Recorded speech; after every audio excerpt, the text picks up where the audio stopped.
The night I showed up at my son's door dressed like a poor stranger, I didn't come for pity. I came to see what was left of his heart. I still remember the cold sting of that December wind when I decided to visit my son. My coat was thin, my shoes worn, and my heart heavier than I'd ever admit. It had been almost a year since I last saw him, and even then, only briefly at his new housewarming party. He'd asked me not to embarrass him in front of his friends, so I'd left early that night. Quietly, as always. I had built that house for him with my own money, though he didn't know it. I wanted him to earn it, to believe he had made something on his own. I told him years ago that my savings were gone after retirement, that I was barely surviving on a small pension. It wasn't true. I just needed to see if he'd remember the values his late mother and I tried to instill in him: kindness, empathy, family. When he called last week, his tone was almost rehearsed. "Dad, come by for dinner next Friday. Melissa's been asking about you." I smiled at the phone, even though I felt something hollow in his voice. "Dinner sounds nice," I said softly.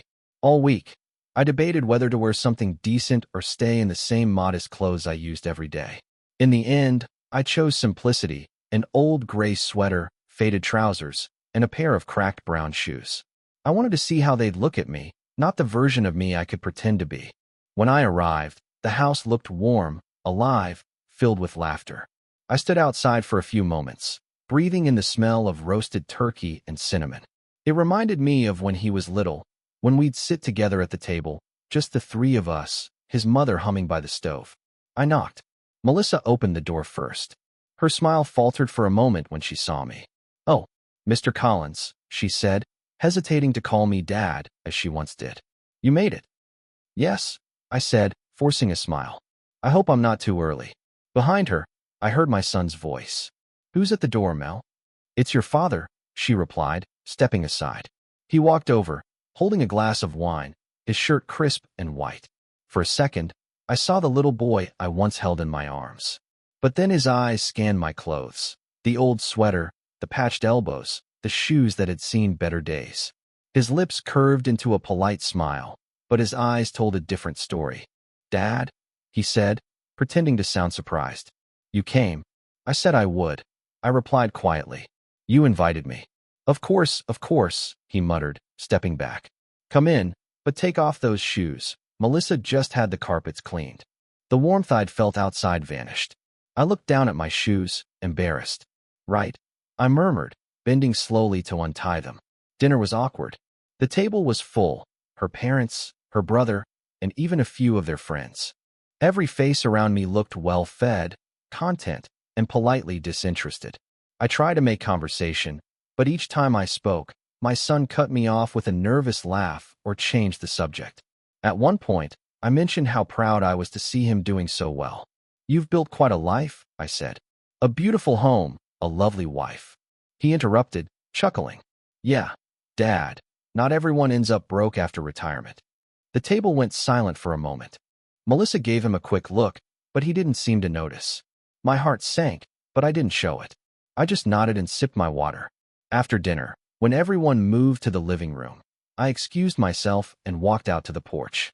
The cold air hit my face like a reminder of who I was: a father who'd raised a son to chase success, but forgot to teach him what real wealth meant. I heard the laughter inside, muffled through the glass door. It wasn't cruel laughter, just distant. They were living in a world I no longer belonged to. Then, from behind me, I heard Melissa's quiet voice. "Raymond," she said softly, stepping outside. "I'm sorry about how he spoke. He's changed." "I know," I said, my breath forming little clouds in the air. "We all do, eventually." She hesitated before whispering. "I didn't know you'd come dressed like this. You could have told me, and I'd have prepared them." I smiled faintly. "I didn't want them to prepare," I said. "I wanted to see them as they are." Her eyes softened, and for a moment, I saw genuine guilt in her face. "He wasn't always like this," she said. "I think success got to his head." I nodded slowly. It's easy to lose yourself when everything looks perfect. As I turned to leave, she touched my sleeve gently. "You're leaving already?" "Yes," I said. "I've seen enough." That night, I drove back to my small apartment, one that no one knew was just a fraction of what I truly owned.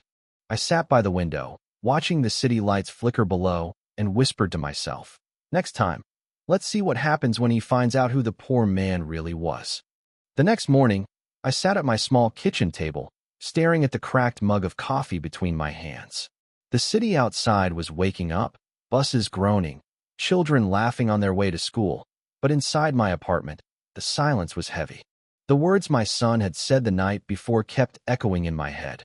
Not everyone ends up broke after retirement. It wasn't the words themselves that hurt. It was the tone, that mixture of pride and pity, as if he were talking to someone beneath him. I reached for the photo frame on the counter, an old picture of him as a child, sitting on my shoulders, both of us grinning like fools after finishing the treehouse we built together. His mother took that picture. She used to say, "Raymond, our boy will be kind. He'll carry your heart." I sighed. Somewhere along the way, he dropped it. That day, I made a decision. I wasn't going to scold him. I wasn't going to beg for respect. No, I would give him one last chance to show who he truly was. Not through words, but through a test. I opened the drawer beside my desk and pulled out a folder. Inside were the property documents for several buildings I owned quietly under a trust. My lawyer, Mr. Pierce, was the only one who knew. He had been urging me to start the inheritance process for months. But I wasn't ready. Not yet. I called him. "Raymond," his deep voice came through the phone. "Are we finally signing the transfer papers today?" "Not exactly," I said. "I want to make some changes." "Changes?" he repeated, surprised. "Yes, I need to rewrite my will." There was a pause. "I see," he said carefully. "You've had a change of heart?" I smiled faintly. "Let's just say, I've had a reminder." That afternoon, I met him at his office. The smell of leather and old books reminded me of a time when life was simpler. I explained my plan, quietly, without emotion. "I want to create a test for my son. He believes I'm broke. I want to see if he'd still treat me as a father, not as a burden." Pierce raised an eyebrow. "That's dangerous, Raymond. You might not like what you find." "I already don't," I replied. "But I need to be sure before I leave him anything." We worked for hours drafting two versions of my will, one leaving everything to my son if he passed my test, and another transferring my entire estate to charity if he failed. I signed both, my hand trembling slightly. As I left, the cold evening air bit into my face, but my mind was sharper than it had been in years. The following week, I called my son. "Ethan," I began, using his full name like I used to when he was younger. "I was wondering if I could stay with you for a while. My landlord wants to renovate the building, and I need a place for a month or two." There was a pause. "Stay here," he repeated, his voice tight. "Dad, we don't really have space right now. Melissa's parents are visiting again soon." "I wouldn't be in the way," I said gently. "Just a few weeks. I'll help with groceries." He hesitated, then sighed. "Fine, but only until next month, okay? I'll set up the small guest room in the basement." "The basement?" I asked softly. "It's warm enough," he said quickly, "and it's better than driving back and forth every day." I thanked him, even though my chest felt hollow. When I arrived 2 days later, I carried nothing but a small suitcase and an old blanket. Melissa opened the door again, her smile forced but polite. "Come in, Mr. Collins. Ethan's in the garage." I stepped inside. The house smelled of fresh paint and expensive candles. Every corner gleamed. Marble countertops, golden-framed photos, modern art on the walls. Yet, not one picture of me or his mother. Not one memory of where it all began. Ethan appeared, wiping his hands on a towel. "Dad," he said flatly, "the basement's ready. It's not much, but you'll manage." I nodded and followed him down the narrow stairs. The room was clean, but cold. A single bed, a small lamp, and no window. "This'll do," I said quietly. "Thank you." He clapped his hands together. "Good. Just don't move anything, okay? Melissa likes things organized." "Of course," I replied, smiling faintly. That night, I lay awake on the small bed, listening to the muffled laughter upstairs. My stomach growled, but I didn't mind. I'd brought this on myself. The next morning, I offered to cook breakfast. "I make a decent omelet," I said with a grin. Ethan shook his head. "Melissa's got it covered. Besides, you wouldn't know how to use our new stove. It's complicated." He laughed. I didn't. Over the next few days, I tried to help, cleaning the yard, fixing a leaking pipe, mending a broken chair. Small things. But instead of gratitude, Ethan looked annoyed. "Dad, please don't touch things. We have people for that," he said once, glancing at his phone. I nodded. hiding the sting in my chest. But what he didn't know, what none of them knew, was that every word, every gesture, every act of indifference was being quietly noted. Because the test had already begun. Late one evening, I received a call from Mr. Pierce. "Raymond, everything's ready," he said. "Whenever you decide he's proven himself, or not, you can call me." I looked around the dark basement, at the shadows on the walls, at the faint sound of laughter above. "I'll call soon," I whispered. Very soon. By the end of the first week, I had learned every creak in that basement floor, every drip from the pipe in the corner, and every tone in my son's voice when he spoke to me. There was always politeness, never warmth. Always tolerance, never care. Melissa was better, kinder, though cautious. She'd sometimes bring me tea at night, whispering small apologies I never asked for. But Ethan treated me like an old guest who overstayed his welcome. One morning, I heard him on the phone in the living room. The door was slightly ajar. "Yeah, man," he said, chuckling. "The old man's living with us for a bit. Yeah, it's cramped. Basement, yeah? He's harmless, just poor, you know?" The words sank into me like cold water. I quietly stepped back before he noticed I'd heard. Downstairs, I sat on the bed for a long time, staring at the wall. My reflection shimmered faintly in the metal of the lamp beside me, wrinkled, small, forgotten. For a moment, I almost believed the image. But then I smiled bitterly. "Poor," I whispered. "If only you knew, son." That afternoon, Melissa came downstairs holding a box. "These are some of Ethan's old clothes," she said. "We thought maybe you could use them. The ones you have are, well, not in great shape." Her tone was gentle, but her eyes avoided mine. I took the box with a nod. "Thank you," I said. "I'll make them work." When she left, I opened the box. Inside were crisp shirts, neatly folded trousers, and a small card that read, "Donation, local shelter." I exhaled slowly. So they had been meant for someone else. Still, I wore one of the shirts that evening. It fit surprisingly well. When I walked upstairs to return the empty box, Ethan's eyes caught me. "Oh, you're wearing that," he said flatly. "Looks better than your old stuff." "Thank you," I replied. "Just don't get food on it," he muttered. I wanted to laugh, but I didn't. I just smiled, the same polite, patient smile I had used all my life. The days passed. I fixed their garage door without being asked, repaired a garden hose, and replaced a flickering bulb on the porch. Small things, invisible things, but every time I did, Ethan barely noticed. Then one evening, as we sat at the dinner table, Melissa's father started talking about real estate. "I just heard about that new building downtown," he said. "The developer's name, Collins, I think. Big project." Ethan chuckled. "Yeah, that guy's loaded. Can you imagine, Dad? Someone with our last name actually worth something." I looked up from my plate. For a heartbeat, our eyes met. He didn't realize what he'd just said, that he'd mocked me using my own name. Melissa's fork froze halfway to her mouth. She glanced between us, her face pale. "Ethan," she began softly. He waved a hand. "Relax, honey. It's just a joke." I swallowed the last bite of my soup in silence and excused myself. Outside, the night air was cold and damp. I leaned on the porch railing and watched the neighbors' lights flicker through the fog. My hands trembled slightly, not from anger, but from realization. He wasn't just ungrateful. He was blind. Blind to the love that built his life. Blind to the sacrifices that shaped his comfort. And I had let him be. The next day, I went for a walk, something I rarely did. There was a small cafe a few blocks away, one I used to visit years ago with my late wife. The owner, Martin, still remembered me. "Raymond, been ages," he said, wiping his hands on a towel. "Coffee's on the house. You look like you've seen a ghost." "Maybe I have," I said quietly, sitting down. We talked for a while.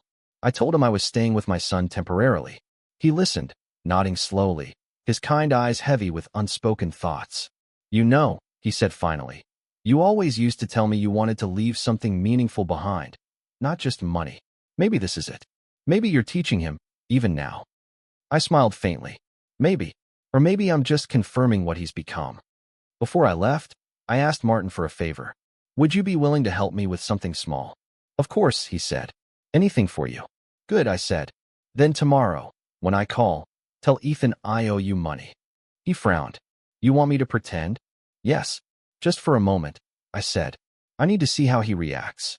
The next evening, I made sure Ethan was in the living room, scrolling on his phone. The call came right on time. "Dad," he shouted. "Someone's calling for you." Martin from the cafe. I walked over and took the phone. "Yes, Martin." He played his part perfectly. "Raymond, sorry to bother you. Just reminding you about that $200 you borrowed last week." I smiled. "All right. Thank you for reminding me." When I hung up, Ethan's eyebrows shot up. "You borrowed money? From Martin?" "Yes," I said calmly. "I needed to fix something." He scoffed. "Dad, why didn't you tell me? You shouldn't be borrowing money at your age." "I didn't want to bother you," I said quietly. He sighed, frustrated. "You know what? I'll pay him tomorrow. But please, don't make a habit of this. It doesn't look good." I nodded. Of course. But inside, my heart sank even further. He hadn't asked why I borrowed. He hadn't offered help out of concern, only to save face. Later that night, I sat by the small window in the basement, watching the rain streak down the glass. I thought about the folder hidden in my old suitcase, the one containing both versions of my will. I whispered into the silence, "You're failing, son, and you don't even know it." The basement grew colder each night. Maybe it was the winter, maybe it was something else, a chill that came not from air, but from silence.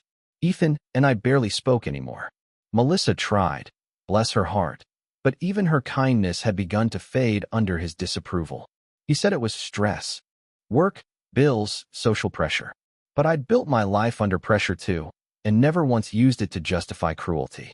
One evening, I came upstairs to grab a glass of water. Ethan was on a video call, laughing with a group of friends.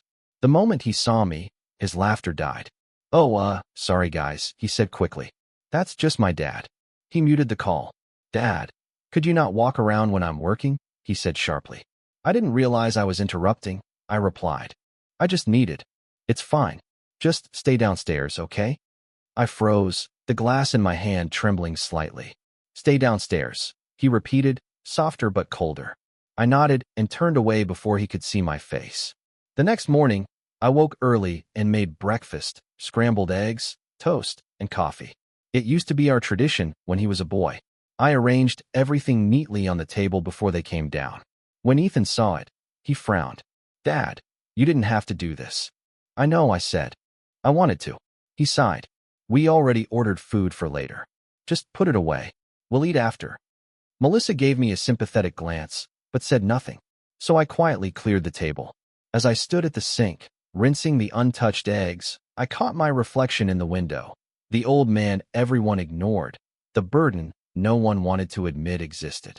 But inside me, something was shifting. The humiliation was slowly turning into something stronger, not anger, not hatred, but clarity.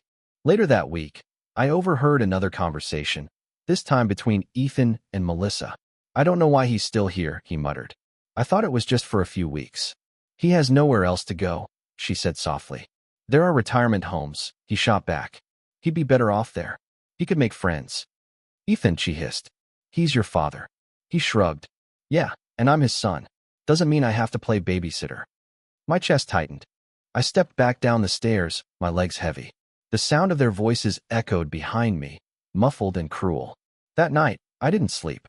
I sat at the edge of the bed, hands clasped, my heart pounding with a kind of still determination. They wanted the poor, broken father out of their perfect house.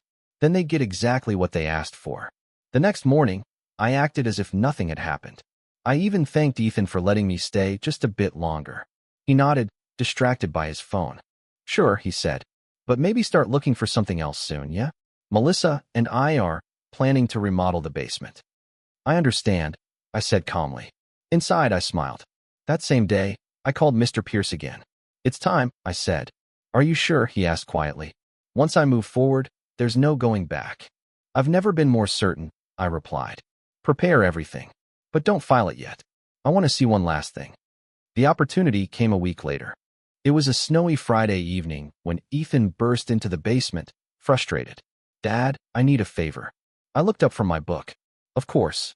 I need you to watch the house tomorrow. Melissa and I have to attend a dinner with investors. The cleaners will come by. Just make sure they don't touch my office." I nodded. "Understood." He hesitated, then added, "And please, don't invite anyone over. Last time you talked to the neighbors, it got awkward." "I understand," I said again. When he left, I sat in silence for a long moment. He didn't even say thank you. The next day, I stood by the large living room window, watching snow drift down in slow, gentle flakes. The house was quiet, almost too perfect, polished floors, bright lights, walls that looked rich but hollow. Then I walked to his office. I hesitated at the door.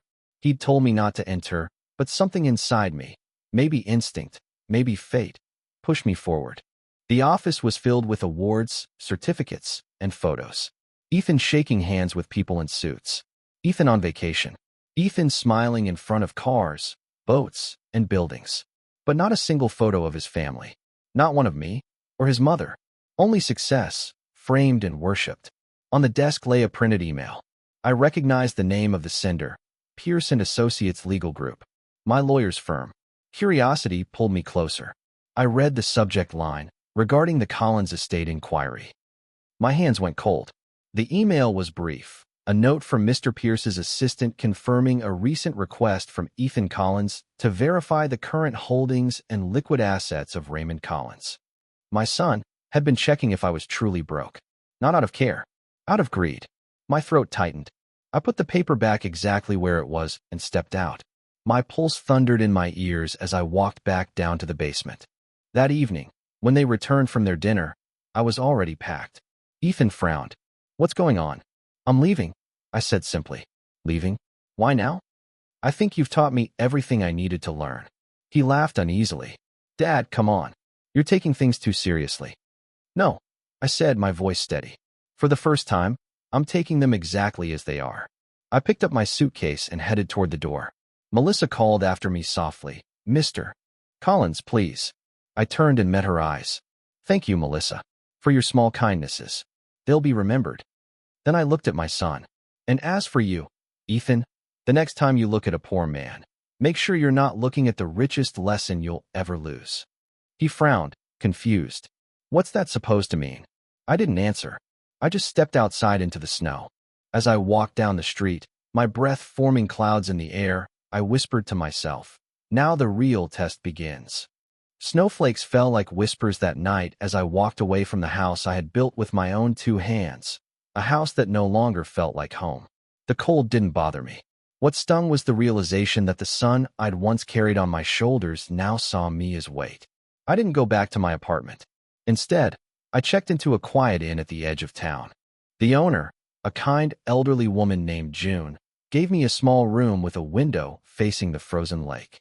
"You look tired, sir," she said softly. "I'm just done pretending," I answered. That night, I sat at the small desk, opened my notebook, and wrote 3 names: Ethan, Melissa, and the Collins Foundation. I stared at those words for a long time before making my first call. "Mr. Pierce," I said when he picked up, "I've made my decision." He didn't sound surprised. "Which version of the will should I proceed with?" "The second," I replied firmly. "The one that leaves everything to the foundation. But I want to add one last clause." "I'm listening." "I want Ethan to learn about it, but not immediately. I want him to feel what it's like to lose everything he took for granted. And when the time comes, I want him to understand why." Pierce was silent for a moment. Then he said quietly, "You've always been a patient man, Raymond. But this will sting him deeper than any words could." "I'm counting on that," I said. For the next few weeks, I vanished from Ethan's life completely. No calls, no letters, just silence. I knew he'd get curious eventually, or worried, perhaps, though I doubted that part. And right on time, 3 weeks later, he called. "Dad?" he said hesitantly when I picked up. "Ethan, where are you? You disappeared." I was worried. I almost laughed. "Were you?" He cleared his throat. "Well, Melissa said you should have at least told us. You can't just leave like that." "I didn't think you'd notice," I said. "You seemed quite comfortable." "Dad, come on. Look, if this is about that basement thing." "It's not about a basement," I interrupted. "It's about what's inside it." "What do you mean?" "Everything," I said. "And soon, you'll understand." Before he could ask more, I ended the call. A week later, I visited one of my buildings downtown, an office complex he'd passed 100 times but never knew belonged to me. My staff greeted me warmly, surprised to see me after months away. "Mr. Collins," one of them exclaimed. "We didn't expect you." I smiled faintly. "Just doing some reorganization." We discussed the final arrangements for the Collins Foundation. a program that would fund housing and education for underprivileged families. The very thing Ethan believed I couldn't afford. Before leaving, I asked the accountant to send a personal letter, one addressed to Ethan's home. It contained a polite notice stating that Mr. Raymond Collins had transferred ownership of multiple properties and that Ethan Collins was no longer authorized to make inquiries about them. A quiet message, but a sharp one. 2 days later, my phone rang again. "Dad," Ethan said, his voice tight. "I just got this letter. What's going on? Why are they saying I can't access your records?" "Because they're not yours," I said calmly. He paused. "You had property? Real estate? You told me you were broke." "I never said I was broke," I replied. "I said I had enough." He exhaled sharply. "So what, this was a game? A test?" "Yes," I said simply. "And you failed." There was silence on the line. Then his voice cracked, caught between disbelief and anger. "You're kidding me, right? This is insane, Dad. You lied to me for years." "No," I said softly. "I told you stories. You just never cared to listen." He swore under his breath. "Do you have any idea what people will think when they find out you've been living like some vagrant while owning half the city?" "I don't care what they think," I said. "I care what you've become." He didn't respond. The silence stretched so long that I almost thought the call had ended, until I heard his voice, low and bitter. "So that's it? You're cutting me off?" "No," I said. "I'm setting you free." And then I hung up. A few days later, I heard from Melissa. She called me from a quiet place. I could hear the tremor in her voice. "Mr. Collins," she said softly, he's changed since your call. He's been pacing the house all day, angry, confused." "I expected that," I said. "He's finally seeing himself for who he is." She hesitated. "Can I ask, did you really have all that money?"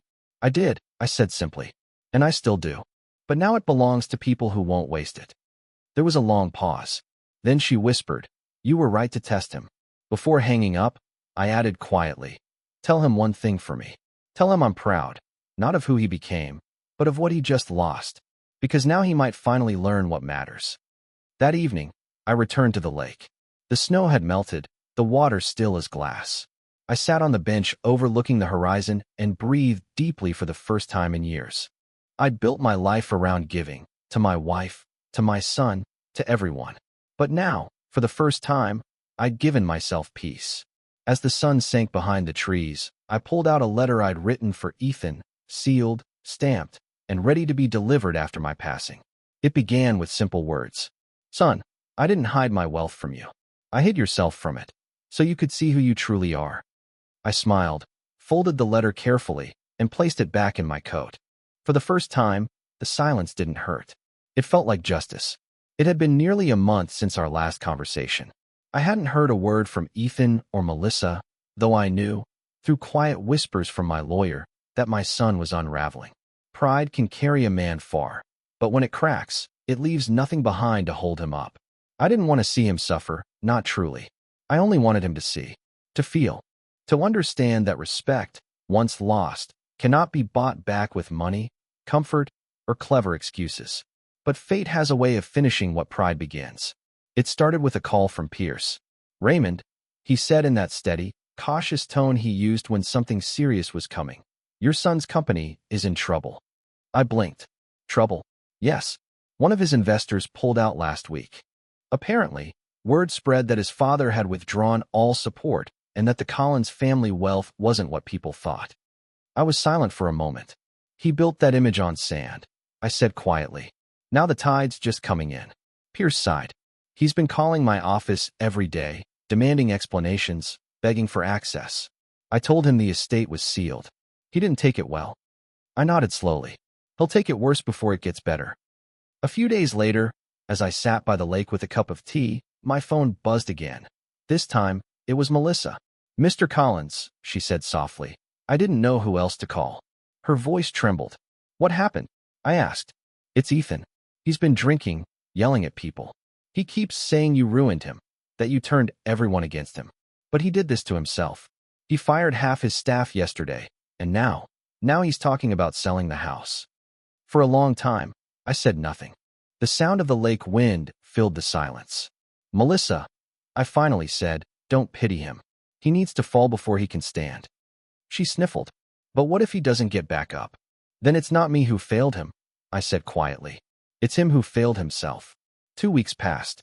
I received another call, but this time, it was from Ethan himself. His voice was unrecognizable, shaky, low, broken. Dad, he began, the word heavy with something I hadn't heard in years, humility. Yes, Ethan. I messed up, he said, his breath hitching. The business, it's gone. The house, we're selling it next week. Melissa's trying to hold everything together, but I can't. My chest ached, but I kept my tone even. What do you want from me, son? He stopped. I just want to understand. Why did you do it? Why test me like this? Why let me fall?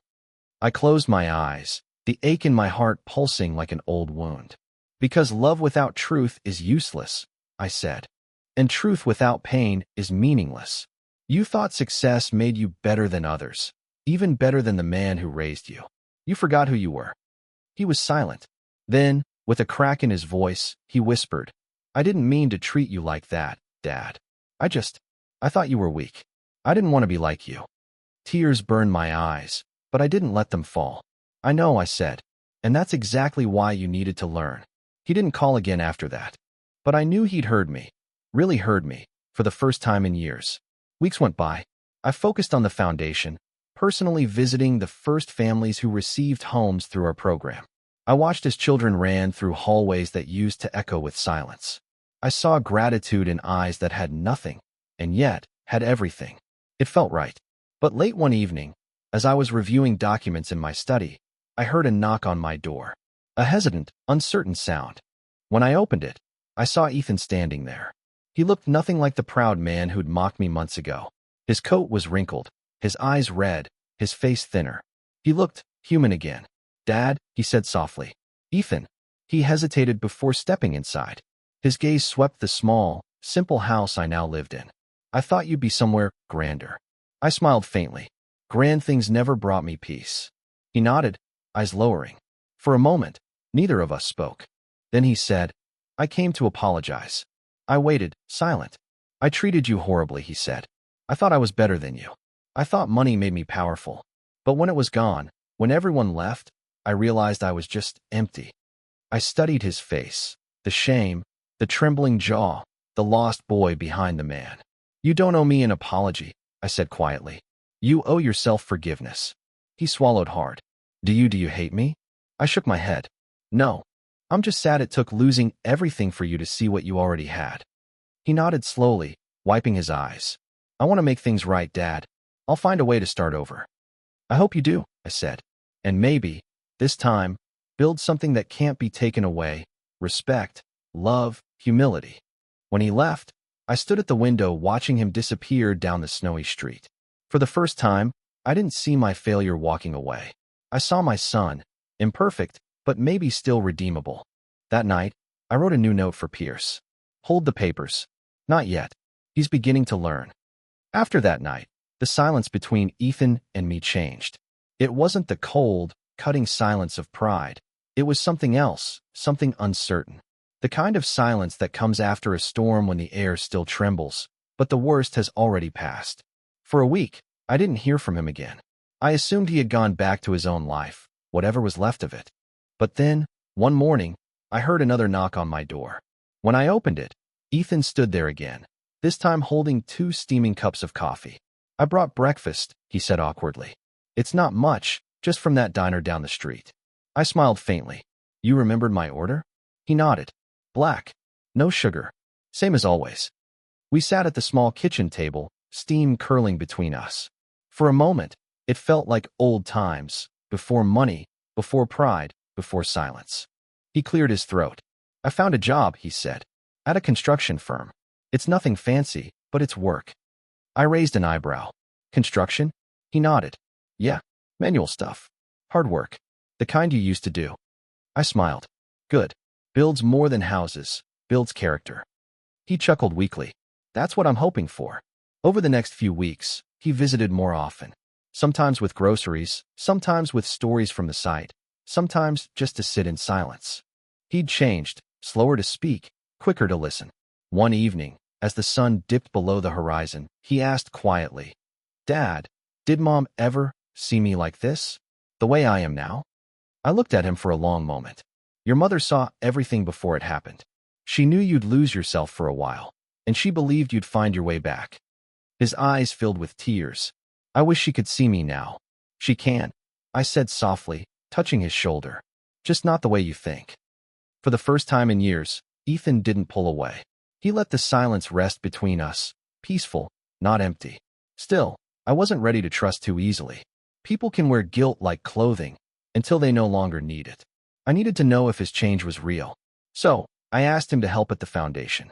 Just a few days a week, I said. You'll meet people who could use what you used to have. He agreed immediately. At first, I could see the discomfort in his face, standing among people who had nothing, hearing their stories, seeing their gratitude for things he once threw away. But slowly, something shifted. One afternoon, I found him kneeling beside a young boy, helping him paint the wall of a new shelter. The boy was laughing, streaks of blue paint on his hands. Ethan smiled back, a genuine smile, the kind I hadn't seen since he was 12. When he noticed me watching, he stood up, wiping his hands on his jeans. These kids, he said softly. They're happier with so little than I ever was with everything. That's the difference between living and owning, I said. He nodded slowly. I used to think wealth meant having control. Now I see it just means having more to lose. A few days later, I invited him to dinner at my place, just the two of us. He arrived early, helped set the table, even brought a small bouquet of daisies. Mom's favorite, he said, placing them in a glass of water. As we ate, he looked around the modest house and smiled. You know, Dad, I used to feel embarrassed that you lived so simply, but now I get it. Peace costs less than pride. I chuckled. And it lasts longer, too. He laughed quietly, but there was pain in it, the kind that comes from seeing too much too late. I don't deserve your forgiveness, he said. No, I said gently.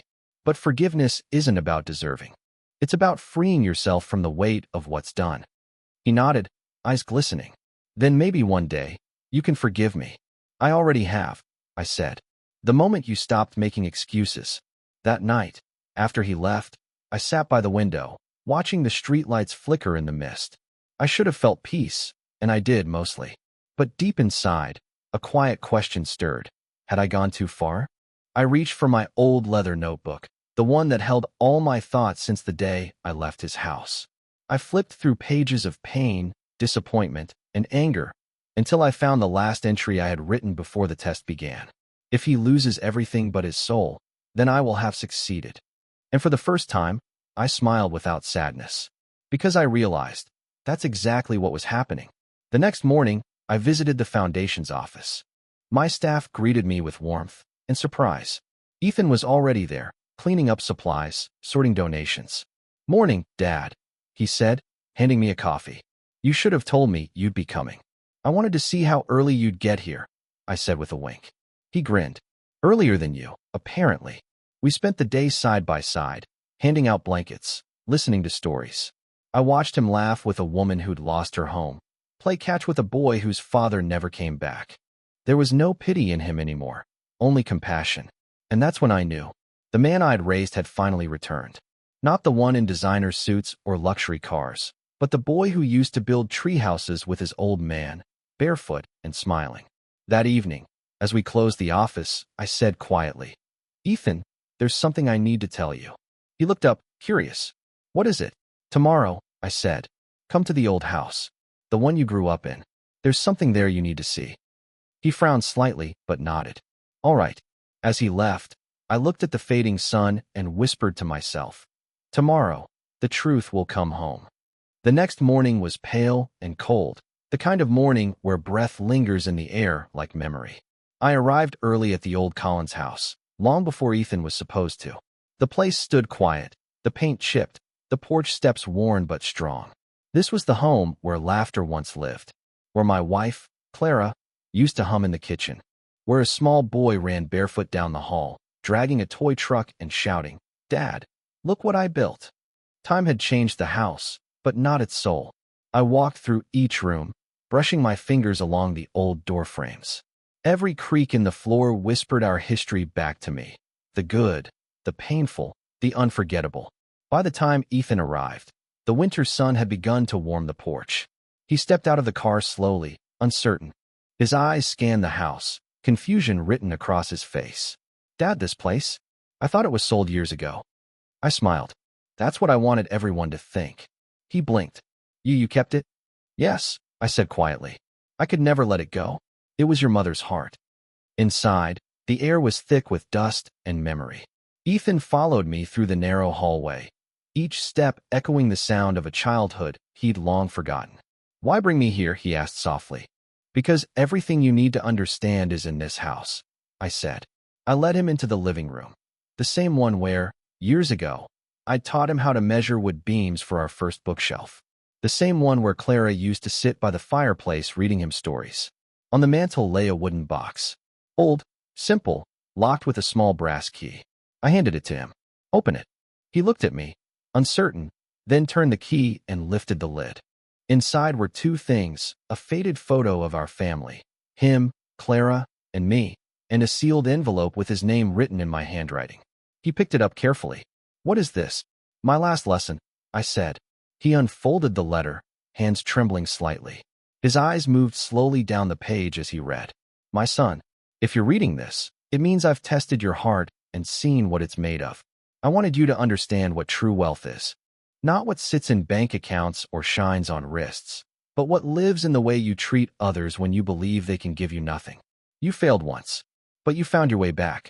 That's all I ever wanted.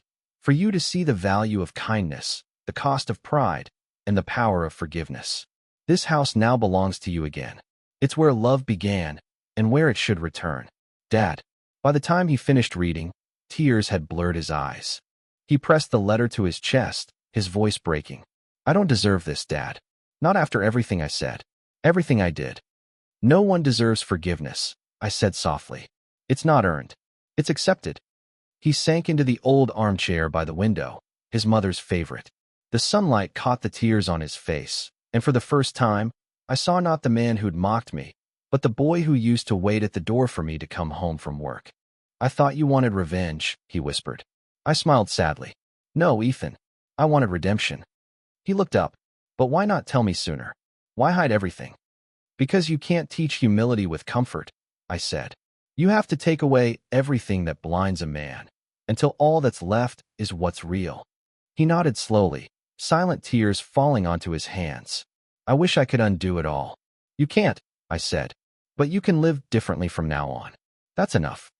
We spent the afternoon walking through the rooms, the kitchen where Clara used to bake, the yard where we planted the oak tree, the attic where his childhood drawings still lay rolled up in a box. Ethan stopped by one of them, a crayon sketch of our family. He smiled faintly. I used to draw us like this every year. You said we'd never drift apart. And we didn't, I said quietly. We just lost the map for a while. He looked at me with wet eyes. Can I come by sometimes? Help fix the place up? I nodded. You'll need to. It's yours now. And a home only stays alive when someone cares for it. He swallowed hard. Then I'll start today.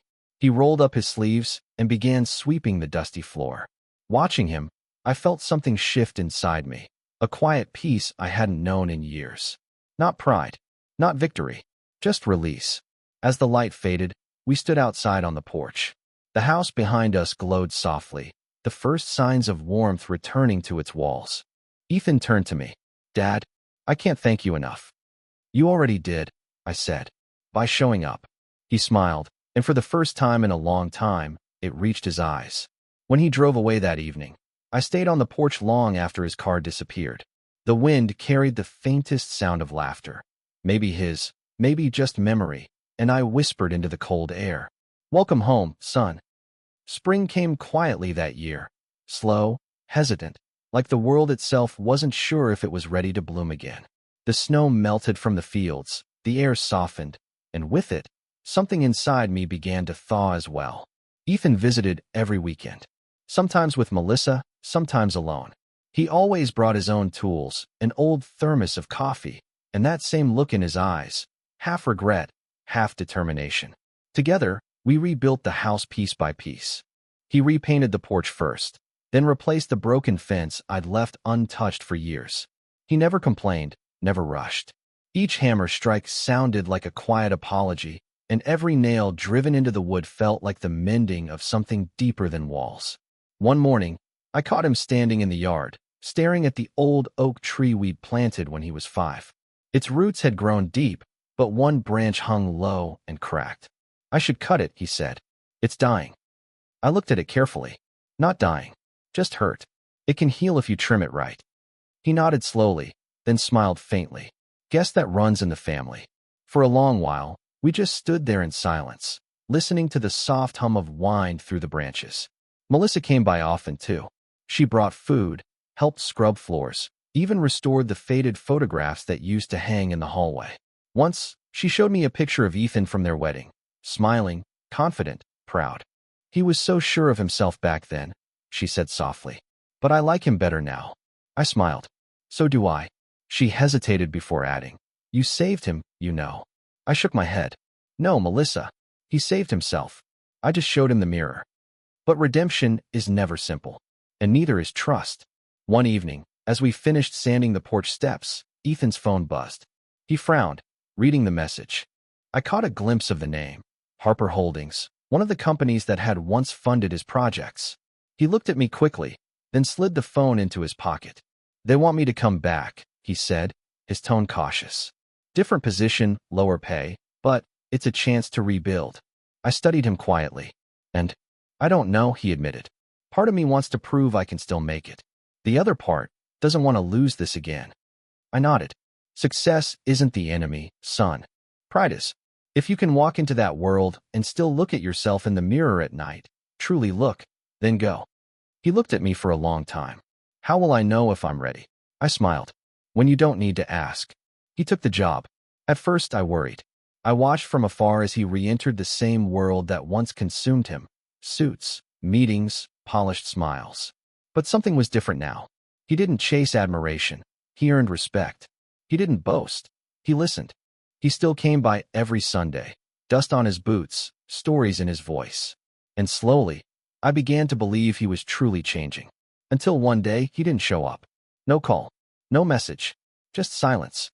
At first, I brushed it off. Work could run late. Or maybe the weather had turned. But when 2 weeks passed, unease began to creep in. I told myself not to overthink it, but a father's intuition never fades. Then, one afternoon, I saw a black car pull into my driveway. Ethan stepped out, in a sharp gray suit, polished shoes, and that same old confidence in his stride. My heart sank. Dad, he said brightly, you won't believe it, they promoted me. I'm leading a new project downtown. I forced a smile. That's good news. He laughed, breathless with excitement. Yeah, they said my leadership skills are exactly what they needed. It feels good to be back, you know? I watched him closely. There was light in his eyes, but also that familiar glimmer of pride. The same one that had blinded him before. Congratulations, I said softly. Just don't forget what got you there. He grinned. I won't. But I wasn't sure I believed him. Days turned into weeks. He called less often, visited rarely. Melissa still came, sometimes alone, her face tired but gentle. He's working too much again, she admitted one evening. But at least this time, he's trying to do better. I nodded, though a quiet ache had started to return. Then, one morning, I received a letter, a formal invitation to a corporate dinner at Ethan's new firm. My name printed neatly at the top, Mr. Raymond Collins, guest of honor. I frowned. Why me? That evening, I dressed in my old suit, polished my shoes, and went. The event was held in a grand hall, with chandeliers, marble floors, and music that hummed like arrogance. When I entered, Ethan was already on stage, giving a speech. Success, he said to the audience, isn't about where you start. It's about who believes in you along the way. My father taught me that. Applause filled the room. For a moment, I thought maybe he truly had learned. Then I heard a man whisper behind me. That's his father? The one who used to be broke? Another voice chuckled. Guess the old man's story makes for good marketing. Something inside me froze. I turned toward Ethan. His smile was wide, charming, practiced. When our eyes met across the crowd, his expression faltered just slightly. Just enough for me to see it. Shame. After the event, he found me outside in the cold. Dad, I didn't mean. I know, I said softly. But you did. He swallowed hard. It's complicated. The company loves a redemption story. And you gave them one, I said. Just make sure you don't sell the truth for applause. He looked down. I'm sorry. Don't apologize to me, I said. Apologize to yourself, again. Then I turned and walked into the night.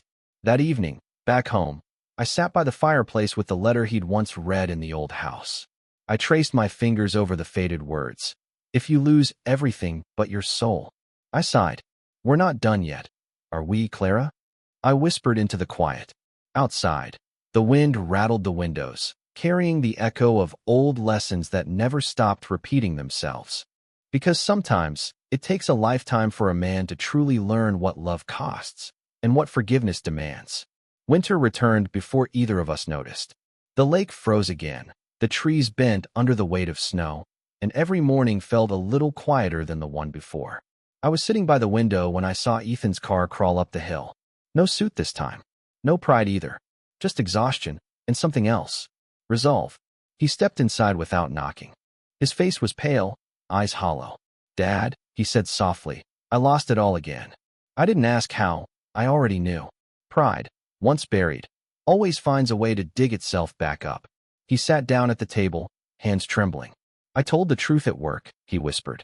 I told them that story about you, that it wasn't a branding trick, that you really were my father, that you really lived poor because you wanted to test me. They didn't like that, said it ruined the narrative. He gave a hollow laugh. They fired me on the spot. I poured 2 cups of tea and pushed one toward him. So you chose honesty, I said. Finally, he nodded slowly. I did, but it feels like I've failed again. No, I said. You passed. This time, you didn't trade truth for comfort. He leaned forward, elbows on the table, and exhaled. I don't know what to do now. I looked at him, really looked at him. The lines of fatigue, the humility, the quiet regret. You start over. The right way this time. That weekend, he came to help me at the foundation again. There were no cameras, no speeches, just paint, bricks, and laughter. He spoke to people like equals, not beneficiaries. I stood back and watched, the way a man watches spring come after a long winter, quietly, gratefully, afraid to blink. At the end of the day, he wiped his hands and looked at me. I think I finally get it, he said. It's not about what we leave behind, is it? It's about who we leave behind. I smiled. And who we lift while we're here. Weeks passed. The rhythm of our lives became simple again. Every morning, coffee. Every Sunday, repairs on the old house. Every night, stories by the fire. Sometimes about the past, sometimes about nothing at all. One evening, he brought Melissa and their newborn daughter. When I held the baby in my arms, her tiny fingers wrapped around my thumb, and something inside me, something I thought was long gone, bloomed again. What's her name? I asked. Clara, Ethan said quietly. After Mom. My throat tightened. I kissed the baby's forehead, whispering, she'll grow up better than both of us, if you remember what you've learned. I will, he promised. I swear I will. A few months later, my health began to fade. It was nothing dramatic, just the slow retreat of an old engine that's given all it had. Ethan noticed before anyone else. Dad, maybe you should rest more, he said. I rest enough, I answered. I'm just making sure the story's finished right. One morning, I handed him a sealed envelope, the same kind I'd given him years ago. What's this? He asked. The final version of my will, I said. Everything's settled now, but you won't find money in it, only instructions. He frowned. Instructions? I smiled. Yes, to keep the foundation running, to keep helping, to make sure no father and son ever forget each other the way we did. He swallowed hard. I'll do it. I promise. I know, I said. That's why I can finally rest. The last time we spoke, I was sitting by the same window where everything had started. Snow was falling again, soft, quiet, endless. Ethan knelt beside me, holding my hand. Thank you, he whispered, for not giving up on me. I squeezed his fingers weakly. I never did, son. I just waited for you to find yourself. He bowed his head, tears sliding down his cheeks. I don't deserve you. I smiled faintly. Maybe not. But you earned me back. I passed away that night.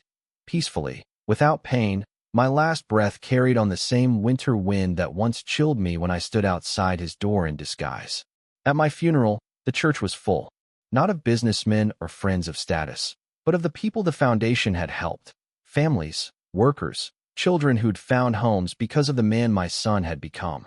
Ethan stood at the front, holding little Clara in his arms. His voice trembled as he spoke.